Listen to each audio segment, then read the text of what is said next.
বয়স তখন কতই বা, 4 কিংবা 5।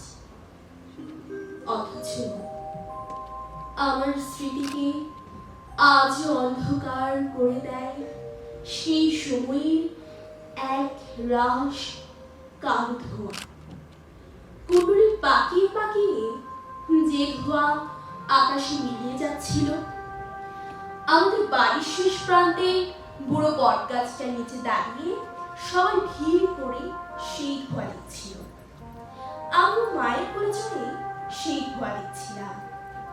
সবাই আতঙ্কে রাত লাগছে, রাত লাগছে, রাত লাগছে বলে ছোটাছুটি করছিল।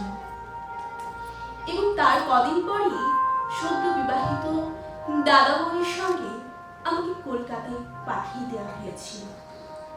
দাদা বৌদির সঙ্গে খাঁচাই বন্ধি আমি যার মুখে তখন নোয়াখাইল্লা ভাষার টান, আমি যাকে দেখলেই প্রাইমারি স্কুলের ছেলেরা কানের উপর উপর হয়ে চিৎকার করে বলতো, বাঙালো রস খাইলো, ভার ভাঙিলো, পয়সা দিল না।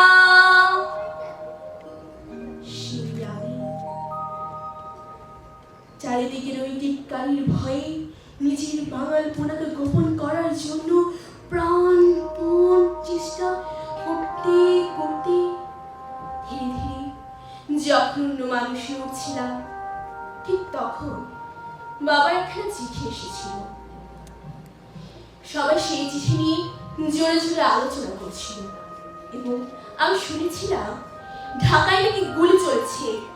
গুলি বহু বছর পর জেনেছিলাম সেই গুলি চলেছিল তাদের ওপর যারা আমাদের মাতৃভাষার মর্যাদা রক্ষা করতে ওপার বাংলায় লড়াই শুরু করেছিল। তারা নাকি পুষ্পাঞ্জলির মতো তাদের প্রাণকে সমর্পণ করেছিল। তাই যারা মাতৃভূমির জন্য জীবন দেয় তারা কেমন মানুষ আজ আমার ভীষণ জানতে ইচ্ছে করে।